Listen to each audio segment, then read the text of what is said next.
Sir Gurunatham గారు చెప్పండి. అయితే గెజెట్ రాదో ఆ గెజెట్ కూడా వచ్చేసింది. ఇప్పటికీ అమరావతి ఏకైక రాజధాని అని చెప్పి సెంట్రల్ గవర్నమెంట్ ఒప్పుకుంది. అటు పక్కన దేశంలో ఉన్న నాయకులందరూ ఒప్పుకున్నారు. దాన్ని ఎలా చూస్తారు? నిజంగానే ఇక పర్మనెంట్గా రాజధాని అయిపోయినట్టని మనం భావించవచ్చు. అప్పటికి మరి కొంతమంది వైసీపీ నాయకులు మాకు అది సంబంధం లేదని చెప్పి మాట్లాడుతూ ఉన్న పరిస్థితిలో ఉంది. అందరికీ నమస్కారాలు. చాలా అద్భుతమైన చర్చ జరుగుతూ ఉంది. మావిగన్ అమరావతికి చట్టబద్ధత చేసి రాష్ట్రపతి ఆమోదముద్రేసి గజెట్ చేసిన తర్వాత ఒక గందరగోళమైనటువంటి పరిస్థితి ఆంధ్రప్రదేశ్లో నెలకొనటం కోసం ఎవరైతే విదేశాల నుంచి స్వదేశం నుంచి పశ్చిమాసియా నుంచి ఆంధ్రప్రదేశ్ అమరావతిలో పెట్టుబడులు పెట్టడం కోసం శరవేగంగా అడుగులు ముందుకేస్తూ ఉంటే చంద్రబాబు నాయుడు గారి యొక్క నాయకత్వంలో సైతాన్ సైన్యం ఆపటం కోసం ప్రయత్నం చేసేటువంటి దాన్నే మావిగన్. ఇంతకు మించి ఏమీ లేదు దాంట్లో. అతను నాతో 3 రాజధానులు ఉద్యమం చేయించాడు. మీ అందరికీ తెలుసు. ఈ రాష్ట్రంలో దేశంలో ఎందుకు చేయించాడు? ఒక సామాజిక వర్గం మీద కోపంతో తను ఈ యొక్క ఉద్యమం చేయించాడు అనేది మాకు తేట తెల్లమైంది స్పష్టంగా. అక్కడ నేను కొన్ని ఉదాహరణలు ఏంటంటే, అతను 3 రాజధానులు చట్టం చేసేటప్పుడు తను ఒక ముఖ్యమంత్రిగా ఉండి చాలామంది సలహాదారులు ఉన్నప్పుడు శాసనమండలిలో మెజారిటీ లేనప్పుడు వైసీపీకి ఆ బిల్లు పాస్ అవుతుందని తెలిసి కూడా రాజకీయ కోణంలో శాసనమండలికి పంపించినప్పుడు షరీఫ్ గారి మీద ఆగ్రహావేశాలు వ్యక్తం చేసి దాన్ని సెలెక్ట్ కమిటీకి పంపిస్తే దాని మీద అతన్ని తన్నబోయి తిట్టబోయి గందరగోళం చేస్తే వీగిపోతే అది సేమ్ గవర్నర్ గారికి పంపిస్తే అది ఆమోదం కాకపోతే కోర్టులో స్టేలు ఇస్తే, అంటే ఇది అంతా కూడా చంద్రబాబు నాయుడు గారి మీద బురద వెళ్ళడం కోసం రాజకీయం కోసం వాడుకున్నాడు. ఇది స్పష్టంగా కనపడుతుంది. అంటే 3 రాజధానుల మీద తనకు చిత్తశుద్ధి లేదని మాకు స్పష్టంగా అర్థమయ్యే మేము దాన్ని డిస్మాంటిల్ చేసి తెలుగుదేశం పార్టీ ఎలక్షన్స్ ముందు మేము సపోర్ట్ అంటే ఇప్పుడు కూడా 3 ప్రాంతాల్లో రెచ్చగొట్టే విధంగానే వాళ్ళ పార్టీ నాయకులు ఒక పక్కన మాట్లాడుతూ ఉన్నారు. ఆయన ఏమన్నా నేను మావిగన్ అనే దానికే కట్టుబడి ఉన్నానంటే ఆయన మాట్లాడుతున్నాడు. ఆ పార్టీలో అంతర్గతంగా ఎందుకని అలా విభేదాలు కనిపిస్తున్నాయి అంటారు? అసలు అస్తవ్యస్తమైనటువంటి ఆలోచన జగన్మోహన్ రెడ్డికి. స్పష్టత లేదు. 3 రాజధానులు అన్నాడు, 3 ప్రాంతాలను రెచ్చగొట్టడానికి ప్రయత్నం చేశాడు. అక్కడ ఎవరు రెచ్చిపోలేదు. ఒకటే, భర్త గారు ఉత్తరాంధ్రలో విశాఖపట్నం నుంచి 5 లక్షల పైన మెజార్టీ గెలిచాడు. ఇంకెక్కడ అసలు లేదు కదా జనాల్లో. అదేవిధంగా జగన్ గారు 3 ముక్కలాట ఆడతా 3 రాజధానులు అని చెప్పి ముందుకొచ్చే 11 రెడ్డిగా మారాడు జనం ఒప్పుకోకపోతే. ఆ యొక్క 11 రెడ్డి ఈ రోజున ఏమయ్యాడు? గజెట్ అయిన తర్వాత 0 రెడ్డి అయ్యాడు. ఇంకా అసలు అతనికి క్లోజ్ అయిపోయింది. ఈ మావిగన్ అనేది విజయవాడ, మచిలీపట్నం, గుంటూరు ప్రాంతంలో నీకు కూడా తెలియదు. నేను స్పష్టంగా చెప్పదలుచుకున్నాను జనానికి కూడా. ఇప్పుడు మన రాష్ట్రపతి గారు పార్లమెంట్లో కానీ రాజ్యసభలో కానీ ఇక్కడ తీర్మానం చేసినటువంటి అంశంలో కానీ అక్కడ 2 అంశాలని రీఆర్గనైజేషన్లో అక్కడ సవరణ చేయడం జరిగింది 2013లో తీసుకున్న చట్టంలో. ఒకటి ఏంటంటే, కోర్ క్యాపిటల్కి సంబంధించినటువంటి ఏదైతే సిఆర్డిఏ పరిధిలో ఉన్నటువంటి కోర్ క్యాపిటల్కి సంబంధించినటువంటి అమరావతి పేరుతో రాజధాని ఆంధ్రప్రదేశ్కి సంబంధించింది ఒకటే. సిఆర్డిఏ పరిధిలో ఏదైతే ఉన్నాయో ఒక 80 కిలోమీటర్ల వైశాల్యంలో ఏదైతే ఉన్నాయో కోర్ క్యాపిటల్ కాకుండా 29 కాకుండా వాటిల్లో మచిలీపట్నం, విజయవాడ, గుంటూరు కూడా ఉంది. అంటే నీకు కనీస పరిజ్ఞానం లేదా? అంటే ఇదంతా కలుపుకొని రాజధాని అమరావతి. ఇంకా దీంట్లో భిన్నంగా ఇంక్లూడింగే కానీ ఎక్స్క్లూడ్ కాదు.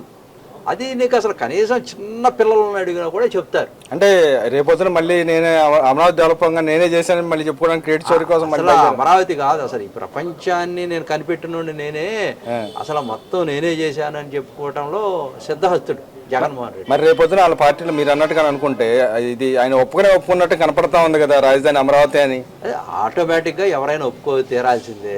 ఇప్పుడు ఏదో ఏలు పెడితే ఎనపోస వస్తుంది అన్నట్టుగా, ఏదో మోకాలికి బోడుగుంటికి ఇది పెట్టి ఉట్టికి ఎగరలేనమ్మ స్వర్గానికి ఎగిరినట్టుగా ఏదో ఒకటి పెట్టి యాగ్ చేయాలండి. సైతాన్ని సైన్యం ఉంది అంటే అసలు పసలేదు, కొట్టేసేయండి. అసలు దాని గురించి పెద్ద మనం చర్చించాల్సిన అవసరం లేదనేది ఒక పిచ్చోడు కామెడీ పీసు. ఈ రోజున సినిమాల్లో కామెడీ కావాలా, బ్రహ్మానందం వాళ్ళు వీళ్ళు ఉంటారు, అట్టటోడుగా తయారయ్యాడు జగన్మోహన్ రెడ్డి.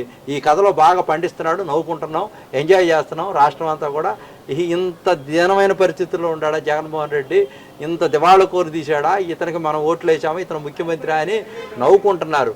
ఏమంటే ఒక్కటే కిమ్ ఉన్నాడు కదా, German Kim, no pen only gun. ఈ జగన్ కూడా ఆ నియంతలాగే ఓన్లీ మావి గన్, అంతేగాని పిచ్చోడి చేతుల్లో రాయించినట్టే. ఈ నియంత is the democracy, the beauty of the democracy.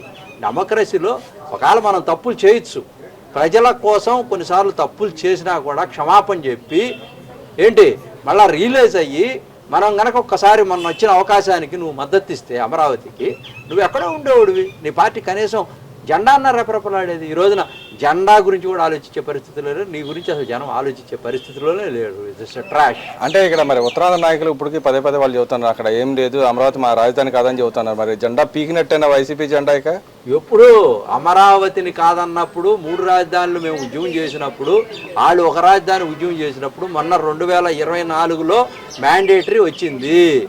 ప్రజలందరూ కూడా ఒక రాజధానిని ఒప్పుకున్నారు, ఓట్లు గణనీయంగా వేశారు. 3 రాజధానులు ఉద్యమం చేసినందుకు తిరస్కరించారు. ఒక ప్రభుత్వం ఒక ఉద్యమాన్ని పడగొట్టింది, ఒక ఉద్యమం ప్రభుత్వాన్ని నిలబెట్టింది. అంటే ఇక్కడ ప్రజల అభిప్రాయం తెలిసిపోయింది. ఇక నాయకులు కోడిగుడ్డు మీద ఈకలు పీకేవాళ్ళు, వీళ్ళు పైనోళ్ళు, నత్తి పకోడీలు, వీళ్ళందరూ మాట్లాడుతూ ఉంటే రౌడీలు, ఈ బ్యూటీ ఆఫ్ ది డెమోక్రసీలో ఎవరు పట్టించుకోవాల్సిన పని లేదండి. దెయ్యాలు వేదాలు వల్లించినట్టే చెట్టు పేరు చెప్పి కాయలు అమ్ముకొని కులాలు అడ్డం పెట్టుకొని కుక్క మూతి పిందెల్లాగా మా తాతలు నేతులు దగ్గర మా మూతులు వాహనం చూడండి, రాజశేఖర రెడ్డి గారి పేరు చెప్పుకొని బతుకుతూనే ఉన్నారు. ఇప్పుడు కూడా ఇంకా బతకడానికి అయిపోయింది, మీరు కూడా డెడ్ రాజకీయంగా. అంటే ఇక్కడ మనం చూస్తే ఇక్కడ 30 కిలోమీటర్ రేంజ్లో ఉన్న అమరావతికిను ఆయన చెబుతూ 110 కిలోమీటర్ ఉన్న కారిడార్కి ఎలా అసలు పోలికలు ఎలా చూస్తారు? నిజంగానే దీనికి 2 లక్షల కోట్లు ఖర్చు అవుతుందని చెప్పి అంటున్నారు. మరి ఆయన చేసేదానికి ఎన్ని వేల కోట్లు, ఎన్ని లక్షల కోట్లు అవుతుందని భావిస్తున్నారు మీరు? ఇప్పుడు 200 కిలోమీటర్ల పరిధి పెట్టి రాజధాని కడితే 29 గ్రామాల్లో కోర్ కమిటీ వితిన్ ది 13 ఒక 20 కిలోమీటర్లో కట్టేదానికను 200 కిలోమీటర్లో కట్టేదానికి 150 కిలోమీటర్లో కట్టేదానికి అంటే దీనికే 2 లక్షల కోట్లు అయిందంటే ఆయన చెప్పేదానికైతే 6 లక్షల కోట్లు. ఇది సాధ్యమా? ఇటు ఉట్టికెగరలేని సర్కార్కి వాళ్ళ మాట కూడా అంటున్నాడు, దానికి బాగా అందరూ సహకరిస్తున్నారు, అందరూ హ్యాపీగా ఉన్నారని చెప్పి ఆయన చెప్పుకుంటా ఉన్నాడు కదా. అంటే సోషల్ పర్సెప్షన్ ఎప్పుడు ఎట్టుంటదంటే పరనింద, ఆత్మస్థుతి, డబ్బా కొట్టుకోవటం, ఊదర కొట్టడం, డంబాచారాలు కొట్టడం, ఆగమాగం చేయటం. జగన్ రెడ్డికి ఇదే పని. ఇంకా అసలు అతని గురించి పెద్ద మనం ఆలోచించాల్సిన అవసరం పడలేదు సార్. అంటే నిజాలు నీకు త్వరలో తేలుతాయి అంటారా? ఎవరికి ఎంత ఖర్చు అవుతుంది అనేది తెలిసిపోద్ది అంటారా? So that is very clear. ఇప్పుడు 2 లక్షల కోట్లు అనేది ఊరిన బురజాలటమే కానీ అక్కడ మనం ఫస్ట్ ఎంత పెట్టాం? ఫస్ట్ 2014 నుంచి 19 దాకా 3000 కోట్లతో స్టార్ట్ చేసాం దాన్ని. తాత్కాలిక రాజధానులు కానీ, ఆ భవనాలు కానీ, ఆ బిల్డింగ్లు కానీ, అసెంబ్లీ కానీ, హైకోర్టు కానీ, ఇవన్నీ కూడా. తర్వాత వచ్చేటప్పటికి నువ్వు చారిని మట్టిపోయలేదు, అది రాక్షసవనంగా తయారు చేసావు. 56,000 కోట్లతో వర్కులు స్టార్ట్ చేయడం కోసం అంతా ఎంఓయూలు అయినాయి. కానీ నువ్వు అడవిని చేసావు, అక్కడ పక్కన పడేశారు. ఇప్పుడు వచ్చిన తర్వాత ఆ పాత వాళ్ళు కొత్త కార్యక్రమాలు శంకుస్థాపనలు చేసినాయి అని కూడా వర్క్ సవేగంగా పరిగెత్తున్నాయి. అయినా సస్టైనబిలిటీ ఉన్నటువంటి అమరావతి, దానికోసం అప్పులు చేసి ఎవరు తీసుకొచ్చి పెట్టాల్సిన పని లేదు. తను తాను బతికించుకుంటూ సమాజాన్ని బతికిస్తూ ప్రపంచంలోనే ఒక అద్భుతమైనటువంటి రాజధానిగా ఆవిష్కృతమైంది. అంటే నిన్న కూడా సెంట్రల్ గవర్నమెంట్ ఏదైతే సెక్రటరేట్ కోసం కూడా 2,500 కోట్లు మళ్ళీ ఇవ్వడం జరుగుతుంది. ఇలా 1 by 1 పక్క నుంచి కూడా కొంతమంది ఇన్వెస్టర్లు రావడం జరుగుతుంది. ఎలా చూస్తారు ఓవరాల్గా? ఇంకా దానికి మనం డబ్బులు పెట్టాల్సిన అవసరం ఉండదంటారు? అవసరం లేదు సార్. మొన్న కూడా 15,000 కోట్లు కేంద్ర ప్రభుత్వం ఇస్తే ADB bank, reserve bank of India, Asian bank, ఇవన్నీ కూడా మొత్తం గ్రాంట్ రూపంలో కొంత సెంట్రల్ గవర్నమెంట్ నుంచి కొంత కార్పొరేషన్లు కొంత పెట్టడం వల్ల దాని సస్టైనబిలిటీ అదే రీపేమెంట్ చేసుకుంటుంది. ఇట్లా 15-16 వేల కోట్లు వచ్చినాయి. దాంట్లో 4,000 కోట్ల రూపాయలు దాదాపుగా రిలీజ్ అయినాయి, ఖర్చు పెడతా ఉన్నారు. దాదాపుగా 56,000 కోట్ల రూపాయల వర్కులు జరుగుతూ ఉన్నాయి, గోయింగ్ ఆన్. అంటే అవినీతి జరుగుతుందని చెప్పి పదే పదే చెబుతాను. అవినీతి ఏం జరుగుతుందండి? జరగటానికి అక్కడ ఉంది, పారదర్శకంగా ఉంది. అవినీతి చేయాల్సిన అవసరం ఏముంది? మానసపుత్రిక, చంద్రబాబు నాయుడు గారి యొక్క మానసపుత్రిక. దాన్ని అద్భుతంగా నిర్మిస్తే కదా ఆయన చరిత్రలో నిలిచిపోయేది. ఆయన ఒక చరిత్ర పుటల్లో నిలిచిపోవటం కోసం చేసేటువంటి ప్రయత్నంలో భాగమే అమరావతిని ప్రపంచ స్థాయి రాజధానిగా తీసుకెళ్లాలని చెప్పేసి పెట్టుకున్నటువంటి 1, 2, 3, 4లో మంద కూడా ఉండాలా ఈ ప్రపంచంలో అని పేరు ప్రఖ్యాతుల కోసం అతను రాత్రిబోళ్ళు ప్రయాణం చేస్తూ ఉంటే అవినీతి చేయాల్సిన పనే ఉంది. ఇది కాదు ఇంకోటి చేసుకోరా ఏంది? ఇప్పుడు అవినీతే చేయాలనుకుంటే చంద్రబాబు నాయుడు గారు దీంట్లో చేయాల్సిన పనే ఉంది. అమరావతిలోనే ఒక ముఖ్యమంత్రిగా నీకంత దారులు తెలుసు, కొన్ని లక్షల కోట్లు దోచేసుకున్నావు కదా. చంద్రబాబు నాయుడు గారికి డబ్బులు దోచుకుందాం అనేది లేదు. కీర్తి ప్రతిష్టలు, సమాజానికి ఏదైనా చెయ్యాలా, జీవితం నేను చూడు కేంద్రంలో ఎన్ని అవకాశాలు వచ్చినా వెళ్ళలేదు. ఈ రాష్ట్రం మీద ఉన్నటువంటి ప్రేమ, ఎన్ని సంవత్సరాలు నేను ఇక్కడ ముఖ్యమంత్రిగా ఉంటా, ప్రమోషన్ కోరుకోకుండా రాజకీయాల్లో ఈ రాష్ట్ర అభివృద్ధి ధ్యేయంగా పనిచేస్తున్నాడు. ఇంకా అంతకన్నా గొప్పతనం ఏముంది ఈ సమాజంలో? తను త్యాగధనుడు, మేధావి, విజనరీ. నీ దగ్గర అసలు ఏమీ లేదు. నువ్వు రాజకీయం కోసం చెట్టు పేరు చెప్పుకొని అమ్ముకుంటున్నావు. నీకు అసలు రాజకీయ పిచ్చి తప్పించి, కుర్చీ పిచ్చి తప్పించి వేరే పిచ్చే లేదు. మరి ఇక్కడ చూసుకుంటే నిన్న మహిళల గురించి ఆయన ఏదో బాధపడతా ఉన్నాడు. ఏదో వైసీపీ మహిళల గురించి కించపరిస్తే నువ్వు ఎందుకు సపోర్ట్ చేస్తున్నావు అని చెప్పి మాట్లాడుతూ ఉన్నాడు. దాన్ని ఎలా చూడొచ్చు అంటే? ఏమంటే భువనేశ్వరి గారి గురించి సాక్షాత్తు చంద్రబాబు నాయుడు గారు అసెంబ్లీలో ఉండంగానే కొడాలి నానో లేకపోతే వంశీనో ఇంకొక దౌర్భాగ్యులు కొంతమంది బొత్సానో కొంతమంది మాట్లాడేటువంటి తీరుతెన్నులు చూసి తను ఆ రోజున కన్నీళ్లు పెట్టుకున్నాడు. అందరికీ తెలుసు. తను శ్రీమతి గురించో ఇంకొకటి గురించో, మొన్న రాంబాబు కూడా వాళ్ళ తల్లి గురించి మాట్లాడినటువంటి భాషలు, అసలు వీళ్ళు మనుషులేనా?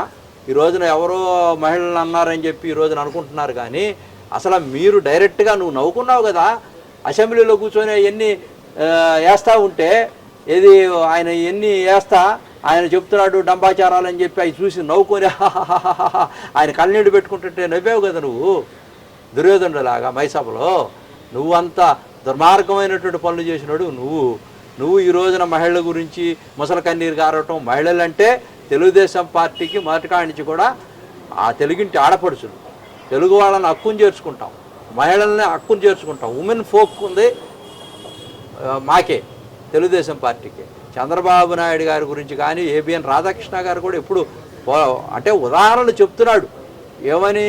అందరూ మహిళలు ఇబ్బందుల్లోనే ఉన్నారు, అందరూ మహిళల గురించి మాట్లాడుతున్నారు సమాజంలో, మీరు మహిళల గురించి మాట్లాడద్దు, మీ మహిళల గురించి కూడా మాట్లాడతారు అని చెప్పకనే చెప్పాడే కానీ అతను ఏ మహిళల్ని కించపరచలేదు. దానిని డిబేట్ చేసి లాగి ఈ రోజున యాగి చేసి పోలీస్ స్టేషన్లకు పోయి పిటిషన్లు ఇస్తా వాళ్ళ ఏబిఎన్ రాధాకృష్ణ మీద